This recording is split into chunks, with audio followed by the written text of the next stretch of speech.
کل یعنی 28 اگست کو پاکستان میں پاکستان کی تاریخ کی زبردست ہڑتال ہوئی ہے، شاندار ہڑتال ہوئی ہے، ملک گیر ہڑتال ہوئی ہے، اور آپ نے دیکھا کہ پورے پاکستان میں کوئی ایک پتھر نہیں پھینکا گیا، اور رضاکارانہ طور پر پورا پاکستان اس ہڑتال کے ساتھ آ کر کھڑا ہو گیا۔ اصل میں وہ ہڑتال کے ساتھ اور جماعت اسلامی کے ساتھ نہیں بلکہ ایشو کے ساتھ کھڑا ہوا، اور ایشو یہ ہے کہ لوگوں کو مہنگی بجلی نہیں چاہیے، افورڈ ہی نہیں کر سکتے۔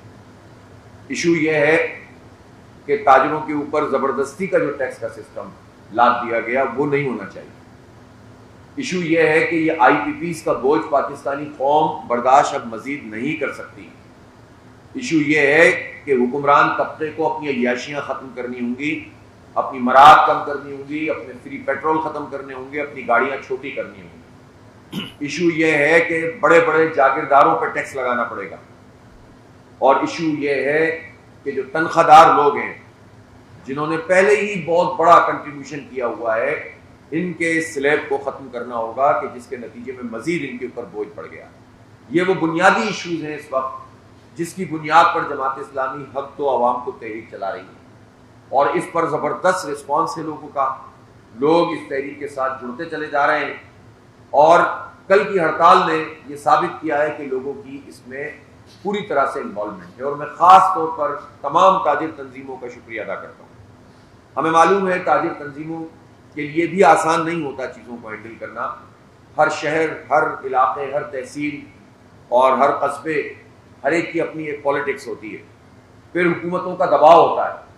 مجھے اندازہ ہے کہ پچھلے ایک ہفتے سے ڈپٹی کمشنر اور کمشنرز کی سطح پر تاجروں کی میٹنگ جگہ جگہ کی جا رہی ہے۔ الحمدللہ جماعت اسلامی کے تمام ذمہ داران اور کارکنان اس پورے تاجر برادری کے ساتھ کھڑے ہوئے ہر جگہ پر الحمدللہ، اور سب نے مل کر حالات کو فیس کیا، اور بالآخر ایک بہت کامیاب اور پرامن شٹر ڈاؤن ہڑتال ہوئی ہے، اور انشاءاللہ مجھے یقین ہے کہ اس کے نتیجے میں یہ تحریک آگے بڑھے گی۔ کوئی یہ پوچھ سکتا ہے کہ اس ہڑتال سے کیا حاصل ہوا، یہ بات پوچھنی ہے تو نون لیگ والوں سے پوچھو، جن کو پتہ چل گیا ہے کہ کل پاکستان نے اپنی طاقت کا، اپنی قوت کا اور اپنی یکجہتی کا جو اظہار کیا ہے، اور انہوں نے جو کچھ بھی کوشش کی تھی کہ کسی طرح کوئی تقسیم پیدا کریں، کسی طرح سے آگے پیچھے کروائیں لوگوں کو، وہ ٹوٹلی ناکام ہو گئے۔ تو حکومت کل جو ہے وہ ٹوٹل ناکام ہوئی ہے، اور یہ نوشتہ دیوار ہے، رائٹنگ آن دا وال ہے، کہ اب یہ جو معاشی دہشت گردی ہے جو ریاستی سطح پر، حکومتی سطح پر ہو رہی ہے، یہ اب بند کرنی پڑے گی حکومت کو، اور لوگوں کو ان کا حق دینا پڑے گا۔ آئی پی پیز کے حوالے سے میں بار بار یہ بات کہہ رہا ہوں کہ 2 ٹریلین سے زیادہ، یعنی 2000 ارب روپے سے زیادہ وہ پیسے کہ جو بجلی بند نہیں رہی اور ہم خرچ نہیں کر رہے، اس کی ادائیگی پاکستانی قوم کر رہی ہے چند لوگوں کو۔ اس میں بین الاقوامی آئی پی پیز بھی ہیں، لیکن اس میں لوکل آئی پی پیز بھی ہیں، اور اس میں گورنمنٹ اونڈ آئی پی پیز بھی ہیں۔ اور یہ جو گورنمنٹ اونڈ ہوتا ہے، یہ گورنمنٹ اونڈ اس طرح کا نہیں ہوتا کہ جس میں آپ یہ بات کہیں کہ جناب اب یہ سارا کا سارا، یہ اس کے اندر بھی بڑی چکر بازیاں ہوتی ہیں، یہ اپنے شیئرز کے اندر ڈالتے ہیں، خاص قسم کے لوگ اس میں اپنی انوالومنٹ کرتے ہیں، ملک سے باہر آربیٹریشن رکھتے ہیں، اور پتہ نہیں کیا کیا دھندے کرتے ہیں تاکہ ایک کمپلیکس قسم کی صورتحال بنے، اور اس میں ایک مخصوص قسم کا طبقہ وہی فائدہ حاصل کرتا چلا جائے۔ اسی طرح یہ جو بجلی کے بل ہیں، یہ کہتے ہیں کہ چونکہ آئی پی پیز کو ہمیں ایک بہت بڑی پیمنٹ کرنی پڑتی ہے، اس لیے ہم بل کیسے کم کریں۔ تو میں شریف خاندان سے تو یہ پوچھنا چاہتا ہوں نا کہ وہ اپنی آئی پی پی کے پیسے تو ختم کریں نا، وہ تو پروفٹ سے بھی کہیں زیادہ کما چکے ہیں، وہ تو کول کے اوپر یا آئل کے اوپر، انہوں نے اس کو امپورٹڈ کول کے اوپر شو کیا ہوا ہے کہ یہ پلانٹ چلے گا اور گنے کی پھوک پہ چلتا ہے۔ یہی کرپشن کافی ہے مال کمانے کے لیے، لیکن اس کے باوجود بھی ان کو کیپیسٹی پیمنٹ اگر ملتی ہے تو وہ کیپیسٹی پیمنٹ تو ہمیں واپس کر دو۔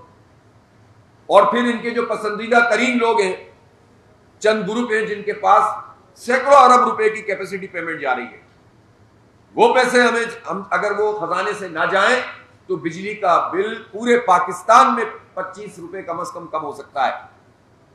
تو یہ کام تو شریف خاندان کر سکتا ہے نا، جو اس کو بڑا غم لگا ہوا ہے سب پاکستانی قوم کا۔ آپ ان کی کوئی تقریر اٹھا کر دیکھیں، تو لگتا ہے کہ بہت پریشانی ہے، لیکن اس پریشانی میں اپنا دھندا تو ختم نہیں ہو رہا. تو یہ کام تو کر سکتے ہیں. پھر اس کے بعد جب آپ خود شروع کریں گے تو دوسرے لوگ بھی بات کریں گے. ہم تو پورا آپ کو بتا چکے ہیں کہ اتنے معاہدے 5 کے اگر بالکل ختم ہو گئے تو اس کو فارغ کریں. بوسیدہ پلانٹ جو چلا رہے ہیں جن کی ایفیشنسی نہیں ہے اس کو فارغ کریں. جس نے معاہدہ غلط کیا ہے وہ پوری دنیا میں کہیں کلیم نہیں کر سکتا، اس سے جو ہے وہ بات کر کے ان کو فارغ کریں. پھر جو اس کے بعد ری نیگوشیٹ کریں. پھر جب آپ یہ کام کریں گے تو پھر چائنا سے بھی بات کریں گے. جب آپ خود اپنے لیے کچھ نہیں کرنے کے لیے تیار تو پھر آپ چائنا سے کیا بات کریں گے؟ اس لیے چائنا بھی اس پر تیار ہو جائے گا، مجھے یقین ہے، لیکن اس کے لیے آغاز تو خود کرنا پڑے گا نا. اور دوسری بات یہ ہے کہ چائنا ہمارا اسٹریٹجک پارٹنر ہے، چائنا ہمارا دوست ہے. چائنا کے اور اسٹیٹ بھی ہیں پاکستان میں، صرف یہ آئی پی پیز کا معاملہ نہیں ہے. منرلز کی ایکسپلوریشن میں اور اس کی جو اس کو نکالنے میں اس کا بڑا رول ہے. بلوچستان کے بہت سارے علاقوں میں چائنیز انوالو ہیں کام کرنے میں، اور پورے پاکستان میں ان کے اسٹیٹس ہیں. تو ایسا نہیں ہو سکتا کہ آپ چائنا بالکل کہہ دے کہ ایبسلیوٹلی ناٹ اور ہم جو ہے وہ بالکل بھی اس پر بات نہیں کر سکتے. سب بات ہو سکتی ہے، بات کرنے والے ہونے چاہیے، کریڈیبل لوگ ہونے چاہیے، اور خود سے اپنی مراحت کو کم کرنے والے ہونے چاہیے. آگے سے اگر انہوں نے پوچھ لیا کہ آپ کو کتنا فری پیٹرول ملتا ہے تو یہ وزراء کیا بات کریں گے؟ یہ گاڑیاں آپ کی پوچھ لیں یا یاشیاں آپ کی پوچھ لیں تو پھر آپ کس سے کیا بات کرنے کے قابل ہو سکتے ہیں؟ اس لیے ہم یہ سمجھتے ہیں کہ یہ جو مسئلہ ہے پوری قوم کے اوپر یہ ان لوگوں کا پیدا کرتا ہے جو حکمران طبقہ ہے. یہ سارے ملے ہوئے ہوتے ہیں آپس میں، معاہدہ کرنے والے اور معاہدے کے ذریعے فائدہ حاصل کرنے والے. اور پھر صرف اتنی سی بات نہیں ہے کہ آپ کیپیسٹی پیمنٹ دے رہے ہیں، بلکہ آپ حیران رہ جائیں گے کہ 2017-18 تک 1200-1300 ارب روپے یہ وہ پیسے تھے کہ جو انکم ٹیکس میں ایگزمپشن حاصل کر کے ان آئی پی پیز نے پاکستانی خزانے میں داخل نہیں کروائے. میں پوچھنا چاہتا ہوں کہ 1994 سے، بلکہ 88 سے پروسیس شروع ہو گیا تھا، 1994 سے لے کر 2017-18 تک جو انکم ٹیکس کھایا گیا ہے، تنخواہ دار طبقے سے کہتے ہو کہ انکم ٹیکس دو، لیکن آئی پی پیز کے مگرمچ انکم ٹیکس ایگزمپٹڈ ہیں. اور پھر 2017-18 کے بعد اور کیا ستم ہوا؟ وہ یہ ستم ہوا کہ اب ہمیں پتہ بھی نہیں چلتا کہ کتنا انکم ٹیکس کھایا ہے انہوں نے، کتنی ایگزمپشن دی ہے. اور یہ ساری پارٹیاں اس میں شامل ہیں. ظاہر 94 میں پیپلز پارٹی کی حکومت تھی، پھر قاف لیگ، پھر نون لیگ، پھر اس کے بعد پی ٹی آئی. یہ سارے لوگ آئی پی پیز کو فائدہ پہنچانے والے، اور سب نے جو ہے وہ ان کو ایگزمپشن دی ہے. اور اس کے نتیجے میں ہزاروں ارب روپے یہ لوگ صرف انکم ٹیکس کھا کر، چرا کر، ہڑپ کر کے بیٹھے ہوئے ہیں، اور کوئی پوچھنے والا نہیں. کیپیسٹی پیمنٹ الگ ہے. تو بھائی آپ تنخواہ دار طبقے کو نچوڑتے رہو، ان مگرمچھوں سے پیسے وصول نہ کرو، تو ایسے تو تماشا نہیں چل سکتا. لہذا پورے پاکستان میں سوائے جماعت اسلامی کے کوئی پولیٹیکل پارٹی پاکستان کے عوام کے اس مسئلے پر بات نہیں کر رہی، اور جنرل ایشوز کے اوپر کوئی سیاست نہیں ہو رہی، جس کے نتیجے میں سیاست بھی آلودہ ہو گئی. الحمدللہ جماعت اسلامی نے پورے پاکستان کو یہ ایک ٹرینڈ بھی دیا ہے کہ آئیں اور کمپٹیشن کریں پالیٹکس میں، لیکن اس پالیٹکس میں جو عوام کے فائدے کی پالیٹکس ہے، اس پالیٹکس میں جو لوگوں کو ریلیف دلانے کے لیے ہو. اس لیے نہیں کہ گالم گلوچ کریں، نفرت پروان چڑھائیں، ذاتیات کی، خاندانوں کی پروٹیکشن کی بات کریں، پارٹی پالیٹکس ہو، ناپی پارٹیوں میں جمہوریت ہو، خاندان فیملی انٹرپرائزز چل رہے ہو، اور سیاست بھی چل رہی ہو. تو جماعت اسلامی نے یہ ٹرینڈ سیاسی اعتبار سے بھی الحمدللہ پاکستان کو دیا ہے. لیکن اس وقت ہمارا سب سے بڑا مسئلہ یہ ہے کہ لوگوں کو ریلیف ملنا چاہیے. میں ایک مرتبہ پھر پوری پاکستانی قوم کا شکریہ ادا کرتا ہوں جس نے یہ تاریخی ہڑتال کی ہے، اور کوئی کریڈٹ جماعت اسلامی کو کوئی نہیں دینا چاہتا، نہیں دے، یہ پاکستان کی قوم کا کریڈٹ ہے کہ اس نے یہ قدر خرابی چل رہی ہے. آپ نے دیکھا کہ یہ کچے کے ڈاکو کس قدر پاورفل ہوئے ہوئے. آپ نے دیکھا کہ سوشل میڈیا پہ کس طرح سے نفرت پروان چڑھانے کے لیے لوگ ایکٹیو ہو گئے کہ بلوچوں کو، پنجابیوں کو، پختونوں کو، سندھیوں کو، مہاجروں کو، سب کو آپس میں لڑوا دیا جائے. چند لوگ حرکتیں کریں اور پوری قوموں کو آپس میں لا کر سامنے ٹکرانے کی کوشش کی جائے. پاکستان افورڈ ہی نہیں کر سکتا. لیکن کل کی ہڑتال نے یہ بات ثابت کی کہ کل پورا بلوچستان بند تھا، کوئٹہ بھی بند تھا اور گوادر بھی بند تھا. پوری جو جو ہماری یہ بیلٹ ہے پشین تک کی وہ بھی بند تھی اور پوری بلوچ بیلٹ بھی بند تھی، اور تمام لوگ ایک پیج پر تھے کہ نہیں یہ پوری قوم کا مسئلہ ہے اور ہم اکٹھے ہیں۔ اس کا مطلب یہ ہے کہ ہماری اسٹرینتھ تو یہ اتحاد ہے، یہ جیتی ہے۔ پورا پنجاب بند تھا اور لوگوں نے یہ بتایا ہے اور تصویریں اور ویڈیوز بھیجی ہیں کہ شہروں میں اور اس کی بھی بڑی بڑی مارکیٹوں میں ہڑتال ہوا کرتی تھی، اس مرتبہ تو دیہاتوں میں ہڑتال ہوئی ہے، سب جگہ سے ایک ہی پیغام آیا، پورا سندھ بند تھا۔ ایسی بڑی پیپلز پارٹی ناک بن کر بیٹھی ہوئی ہے ایک طرح سے، لیکن اس کے ہاتھ میں چیزیں نہیں ہیں، اس لیے کہ پیپلز پارٹی اس پورے عمل میں شریک ہے اور حکومت کا حصہ ہے، اور اب تو پرانی پی ڈی ایم پھر سے زندہ کی جا رہی ہے چند سینٹ کی سیٹوں پہ یا چند وزارتوں پہ یا کسی اور چیز پہ، پھر سے وہی ہوگا، تو یہ کیا دھندا ہے؟ لیکن قوم اس بات کو سمجھ گئی ہے کہ یہ لوگ جو آپس میں اتحاد کر کے اپنے فائدے حاصل کرتے ہیں ان کو قوم کا کوئی غم نہیں ہے، لہذا پورا سندھ بند تھا۔ شہر کراچی جو معاشی ہب ہے، ساری خراب حالات کے باوجود سب نے یہ بھرپور طریقے سے ٹوٹلی جو ہے وہ اس نے شٹر ڈاؤن کیا ہوا تھا۔ اور آپ نے لاہور دیکھا، ہم اسلام آباد میں یہاں موجود ہیں، اسلام آباد کی ہر مارکیٹ بنتی ہے الحمدللہ۔ لہذا ہم یہ سمجھتے ہیں کہ یہ جو یکجہتی ہے جو کہ چترال سے لے کر آپ کراچی تک ملی، اور آپ کو یہ گوادر سے لے کر آپ کہہ سکتے ہیں کہ پنجاب کے دور دراز علاقوں تک، بارڈرز تک آپ کو دیکھنے کو ملی ہے، الحمدللہ پاکستان کے لیے بڑی اہمیت رکھتی ہے۔ اور جماعت اسلامی کو یہ اعزاز حاصل ہے کہ اس نے پوری قوم کو مجتمع کیا، تاجروں کی آواز بنے، صنعت کاروں کی آواز بنے۔ میں ایک مرتبہ پھر پاکستان کے صنعت کاروں کا بھی شکریہ ادا کرتا ہوں، اسپیشلی کراچی کے، کہ جنہوں نے چیمبر آف کامرس کراچی نے باقاعدہ ہڑتال کی حمایت کی، اور اس کے ساتھ ساتھ جو انڈسٹریل زون تھے انہوں نے جو ہے وہ ہڑتال کی حمایت کی، جو بہت بڑی بات ہے، ورنہ ہڑتالیں ہوتی تھیں، انڈسٹریل زون ہڑتالیں نہیں کرتے تھے، حمایت نہیں کرتے تھے۔ اس کا مطلب یہ ہے کہ صنعت کاروں کو بھی بات پتہ ہے کہ اب مزید یہ معاملہ اس طرح سے نہیں چل سکتا، لہذا ہم شکریہ بھی ادا کرتے ہیں، اور آئندہ بھی ہماری یہ پوری تحریک پوری قوت سے جاری رہے گی، مشاورت کا عمل جاری ہے۔ ہم اس پر بھی غور کر رہے ہیں کہ یہ ہڑتال ہی کو، ایک ہڑتال کو کئی ہڑتالوں میں تبدیل کریں۔ یہ شٹر ڈاؤن ہڑتال تھی، اور ہمارے پیش نظر یہ ہے کہ اب پہیہ جام ہڑتال ہے، ٹرانسپورٹرز بھی اس میں شامل ہوں، اس میں تمام طبقۂ زندگی کے لوگ شریک ہوں، اور پورا پاکستان ایک دن گھر میں بیٹھ کر اس بات کا اظہار کرے کہ ہم حکمرانوں کی ان پالیسیوں کے خلاف ہیں۔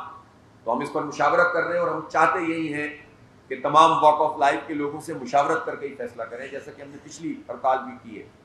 اسی طرح سے 1 ستمبر سے حق و عوام کو تحریک کے اس فیز میں ہم گراس روٹ لیول پر ممبرشپ کرنے جا رہے ہیں، اور پورے پاکستان میں بیک وقت لاکھوں کی تعداد میں لوگ انشاءاللہ اس پوری تحریک کے ساتھ جڑیں گے، اس کی ممبرشپ کریں گے جماعت اسلامی کے پلیٹ فارم پر، اور اس کے بعد ہم ان تمام لوگوں کو مختلف کمیٹیز میں شریک کر کے ایک پاورفل جو ہے وہ کریں گے، ہم پوری کیمپین کو آگے بڑھائیں گے تاکہ اس کے نتیجے میں ایک مؤثر اور منظم طاقت اور زیادہ مؤثر طریقے سے آگے بڑھ سکے۔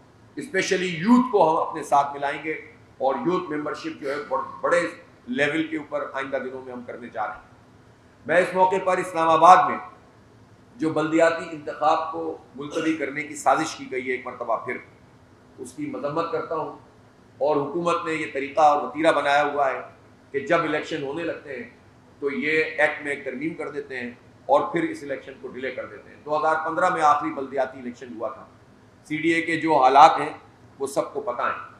اس وقت اگر آپ سروے کریں عوامی رائے کا اور لوگوں سے پوچھیں کہ آپ کس سے سب سے زیادہ تنگ اسلام آباد کے لوگ، تو وہ سی ڈی اے کا ہی نام لیتے ہیں، اور جو کچھ وہاں پر ہے نااہلی ہے، کرپشن ہے، سب کے سامنے ہے۔ ایک پاورفل میئر، با اختیار میئر اور با اختیار بلدیاتی حکومت، جو ہمارا آئین بھی کہتا ہے کہ تمام انتظامی، سیاسی اور مالیاتی اختیارات بلدیاتی حکومتوں کو منتقل ہونے چاہیے۔ تو جو بھی پی ڈی ایم کی حکومت ہے اس وقت، پیپلز پارٹی بھی بلدیاتی الیکشن نہیں کرانا چاہتی، آپ کو پتا ہے، دھرنے دے دے کر، احتجاج کر کے، لڑ کے، جھگڑ کے ان سے کروایا تھا الیکشن، 4 دفعہ ملتوی کیا تھا، آخری رات تک سازشیں کر رہے تھے۔ وہ الگ بات ہے کہ اس پورے الیکشن پہ بھی انہوں نے قبضہ کیا ہوا ہے، اور آپ کو جا کر دیکھنا ہو تو جو بارشیں اس وقت ہو رہی ہیں، اس بارشوں میں کراچی شہر کو دیکھیں کھنڈر بنا ہوا ہے، اور سینکڑوں ہزاروں ارب روپے پیپلز پارٹی کے اس دور میں ترقیاتی بجٹ کے جو ہے وہ خرچ ہوئے ہیں، لیکن کہاں ہوئے ہیں ہمیں نہیں پتا۔ تو بلدیاتی اداروں پہ قبضہ یہ ان لوگوں کا پرانا طریقہ ہے. اس وقت پنجاب میں بھی نون لیگ کی حکومت ہے, وہ بھی الیکشن نہیں کروا رہے اور اتھارٹیز پہ اتھارٹیز بنائے چلے جا رہے ہیں. پہلے پیپلز پارٹی یہ کام کر کے بلدیاتی حکومتوں پہ پورا قبضہ جماتی تھی. یعنی این ایف سی ایوارڈ میں تو یہ پیسے لینے کے لیے بہت پریشان ہوتے ہیں, لیکن پی ایف سی ایوارڈ منعقد نہیں کرتے اور نچلی سطح پر اختیارات منتقل نہیں کرتے, جس سے لوگ مارے مارے پھرتے رہتے ہیں. اور پنجاب میں بھی مجموعی طور پر یہی ہو رہا ہے کہ جگہ جگہ اتھارٹیز بنائی جا رہی ہیں, یعنی صوبائی حکومت خود قبضہ کر رہی ہے. اسی طرح سے اسلام آباد جو ہمارا کیپٹل, اس کو تو رول ماڈل ہونا چاہیے. پوری دنیا میں اس طرح کے شہروں کا میئر کا انتخاب ڈائریکٹ ہوتا ہے, پولیس چیف تک کا انتخاب ہوتا ہے بعض دنیا کے شہروں. اور یہاں پر حال یہ ہے کہ پہلے جو میئر کا ڈائریکٹ انتخاب تھا, انہوں نے ایک میں ترمیم کر کے یہ کر دیا کہ جناب اب چیئرمین وائس چیئرمین کا انتخاب ہوگا اور پھر اس کے بعد وہ منتخب کریں گے میئر کو. اور تازہ کارروائی یہ کی ہے کہ اب کسی یو سی کا چیئرمین وائس چیئرمین بھی عوام کے ووٹوں سے منتخب نہیں ہوگا, بلکہ 9 وارڈ کے کونسلر ہوں گے. پھر وہ کونسلر مزید لوگ کونسلر منتخب کریں گے اور پھر جو 13 لوگ ہوں گے وہ چیئرمین وائس چیئرمین منتخب کریں گے. گویا ایک نیلام گھر لگے گا, انسانوں کی منڈی لگانے کی تیاری کریں گے اور عوام کے مینڈیٹ کی توہین کریں گے. اول تو یہ الیکشن سے بھاگنا چاہتے ہیں, اور اگر کورٹ کے کہنے پہ الیکشن کرنا پڑتا ہے تو یہ ایسا کام کرتے ہیں جو انتہائی غیر جمہوری, غیر دستوری, غیر آئینی, آئین کی روح کے منافی ہے. اس کو جماعت اسلامی چیلنج کرے گی اور ہم بلدیاتی حکومتوں کے اختیار اور بلدیاتی حکومتوں کے قیام یعنی انتخابات کے لیے اپنے اس قومی ایجنڈے میں ہمارا شامل ہے کہ اس کو ہونا چاہیے. گراس روٹ لیول پہ لوگوں کے مسائل ہوتے ہیں, حکومتیں بڑے بڑے کچھ پروجیکٹ سامنے کر دیتی ہیں اور گلی محلوں کی سطح پہ لوگ بنیادی سہولتوں سے محروم ہوتے ہیں. لہٰذا نصر اللہ رنداوا صاحب یہاں موجود ہیں, میاں صاحب تشریف فرمائیں. یہ آج ہی آپ پٹیشن فائل کر رہے ہیں اور ہم الیکشن کمیشن میں بھی اور کورٹس میں بھی یہ مقدمہ لڑیں گے. جب ہائی کورٹ نے واضح طور پر کہہ دیا کہ الیکشن کرواؤ, تو اب یہ ترمیمیں کر کے الیکشن ڈیلے کرنے کی جو طریقہ کار ہے اس کی مخالفت کی جائے گی, مزاحمت کی جائے گی, اور جماعت اسلامی عوام کے ساتھ مل کر یہاں اسلام آباد میں اپنے حق کے لیے آواز اٹھائے گی. اسی طرح سے میں یہ ضرور کہنا چاہتا ہوں کہ ملک میں بے شمار لا اینڈ آرڈر کے مسئلے موجود ہیں. بلوچستان میں جو کچھ واقعات ہوئے ہیں پچھلے دنوں, جس طرح سے لسانی بنیادوں کے اوپر قتل عام کیا گیا ہے, میں اس کی شدید مذمت کرتا ہوں پوری جماعت کی طرف سے, پوری پاکستانی قوم کی طرف سے. بلوچ ہوں, سندھی ہوں, پختون ہوں, مہاجر ہوں, پنجابی ہوں, کوئی بھی ہو, سرائکی ہو, کشمیری ہو, ہزارے والا, میمن ہو, گجراتی ہو, یہ سب ایک ہم پاکستان ہیں, پاکستانی ہیں. ہماری قوم ہے, ہماری زبانیں, ہماری شناخت ہیں, ہمارا فخر بھی ہے, اور ہمیں اس پر کوئی یعنی وہ بھی نہیں ہونا چاہیے کہ ہم کوئی اپنے آپ کو کم کر سمجھیں. ہر قوم, ہر زبان, ہر برادری اہم ہے اور قابل عزت ہے, قابل فخر ہے, اور ہر ایک کے حقوق ہیں. ان حقوق کی ادائیگی حکومت اور ریاست کی ذمہ داری ہے. کسی کو بھی مارجنلائز کر کے, محرومی پیدا کر کے آپ یہ موقع فراہم کرتے ہیں کہ جس کے نتیجے میں تعصبات پروان چڑھیں, اور ان تعصبات کو بنیاد بنا کر کچھ طاقتیں, کچھ نادیدہ طاقتیں, کچھ بیرونی طاقتیں حالات سے فائدہ اٹھائیں اور ملک کے خلاف سازشیں کریں اور لوگوں کو لڑوائیں. تو میں اس موقع پہ یہ کہنا چاہتا ہوں کہ جن لوگوں نے بھی مزدوروں کو, خاص طور پر پنجاب سے تعلق رکھنے والے مزدوروں کا قتل عام کیا ہے, وہ انسان کیسے ہو سکتے ہیں؟ کوئی بلوچ کا قتل کرے تو وہ انسان کیسے ہو سکتا ہے؟ کوئی پختون کا قتل کرے وہ کیسے انسان ہو سکتا ہے؟ اور کوئی پنجابی کا قتل کرے تو کیسے انسان ہو سکتا ہے؟ یہ انسانیت سوزی ہے, اور اس کی بنیاد پر عوام کو تقسیم کرنا اور پاکستان کی ڈس انٹیگریشن کرنا یہ پاکستان کے دشمنوں کا ایجنڈا ہے. اس ایجنڈے میں نہ کسی پنجابی کو اس ٹرانس میں آنا چاہیے, اس پریشان, اور نہ کسی جو ہے بلوچ کو آنا چاہیے. بلوچوں کے حقوق کے لیے ہم نے یہ کہا کہ ہم مینار پاکستان پر لاپتہ بلوچ افراد کا مقدمہ لڑیں گے اور ہم اس پر قائم. پختونوں کے ساتھ اگر کوئی زیادتی ہے تو ہماری ذمہ داری ہے کہ ہم سب مل کر اس کا تحفظ کریں. اور مجھے یہ بات کہنے میں کوئی بات نہیں ہے کہ اہل پنجاب اتنا ظرف رکھتے ہیں کہ وہ ہر ایک کو قبول بھی کرتے ہیں, اپنے سینے سے لگاتے بھی ہیں اور آنرشپ بھی دیتے ہیں. اگر حکمران طبقے کی وجہ سے ایسے اقدامات کیے جاتے ہیں کہ جس میں کسی صوبے کو, کسی علاقے کو, کسی قوم کو اور برادری کو مارجنلائز کیا جاتا ہے, تو وہ حکمران طبقہ آپس میں ایک ہوتا ہے, وہ تقسیم نہیں ہوتے. ان میں کوئی بلوچی پنجابی نہیں ہوتا, وہ سب ایک ہوتے ہیں. لیکن ہمیں لڑوانے کے لیے ایسے اقدامات کیے جاتے ہیں. تو پاکستانی قوم اپنی یکجہتی کو برقرار رکھے, سب مل کر اس مافیا کا مقابلہ کریں جو ملک دشمن ہے. چاہے وہ بلوچ کے نام پر پاکستان کی ڈس انٹیگریشن چاہتا ہو یا پنجابی کی بنیاد پر یا سندھی یا پختون یا مہاجر کی بنیاد پر، پاکستان ہے تو ہمیں، اور یہ پاکستان اب مزید کتنے زخم کھائے گا۔ ہم نے یہ پاکستان ایک نظریے کی بنیاد پر حاصل کیا تھا، عدل کے نظام کے لیے حاصل کیا تھا۔ اس نظام کو قائم نہیں کیا گیا، جس کی وجہ سے ہر جگہ پر تشویش موجود ہے اور حقوق کی پامالی موجود ہے۔ لاپتہ افراد کا مسئلہ بھی حل ہونا چاہیے، لیکن اس کو بنیاد بنا کر دوسری قوموں کا قتل عام کرنا یا پاکستان کو توڑنے کی سازش کرنا، پاکستان کی ڈس انٹیگریشن اور لوگوں میں نفرت پروان چڑھنا، یہ کسی صورت میں قابل قبول نہیں ہے۔ اور میں اس موقع پر وزیر داخلہ سمیت سب سے کہنا چاہتا ہوں کہ ہوش کے ناخن لیں، اپنے باتوں کے اندر اور اپنی لہجوں میں اور اپنے بیانات میں کچھ بردباری پیدا کریں۔ آپ جو بھی ہیں، فارم 47 کی پیداوار ہیں، جو بھی ہیں، بہرحال آپ کسی منصب پر کھڑے ہوئے ہیں، یہ جو الٹے سیدھے بیانات ہوتے ہیں یہ اور معاملات کو خراب کرتے ہیں۔ ہمیں دہشت گردی کا خاتمہ چاہیے، ہمیں انفراسٹرکچر کو ٹھیک کرنا ہے، ہمیں پاکستان کے لوگوں کو ان کے حقوق دینے، جہاں پر جو فیسلٹی نہیں ہے اس فیسلٹی کو پہنچانا یہ حکومت اور ریاست کی ذمہ داری ہے۔ پھر اگر کوئی قانون کو ہاتھ میں لیتا ہے تو اس کے اوپر کارروائی کرنا قانون کے مطابق حکومت کی ذمہ داری، قانون توڑ کر تو یہ کارروائی نہیں کی جائے گی۔ لہٰذا جو جتنا ذمہ دار ہے، حکومت ہو، ریاستی ادارے ہو، اس کو اتنی ذمہ داری کا مظاہرہ کرنا ہوگا۔ لیکن پاکستان میں یہ نفرتیں، یہ قتل عام، یہ ہماری فورسز پر حملے، اور اسی طریقے سے کسی بھی ایک واقعے کو بنیاد بنا کر، کسی بات کو بنیاد بنا کر پاکستان کے خلاف کوئی بھی قسم کی تحریک قابل قبول نہیں۔ بلوچستان کی جماعت اسلامی سب لوگوں کو جوڑنے کے لیے، اکٹھا کرنے کے لیے اور وہاں کے حقوق کے لیے کام کر رہی ہے۔ میرا مسلسل رابطہ ہے ہمارے عبداللہ خاشمی صاحب اور مولانا ہدایت الرحمان صاحب اور ہمارے جو جعفر آباد سے عبدالمجید بادینی صاحب ممبر اسمبلی ہیں، اور انشاءاللہ جماعت اسلامی نہ صرف یہ کہ بلوچستان کے تمام لوگوں کے حقوق کی بات کرے گی، بلکہ کسی بھی قسم کی غلط چیز کی مذمت بھی کرنے کا ہم حوصلہ رکھتے ہیں۔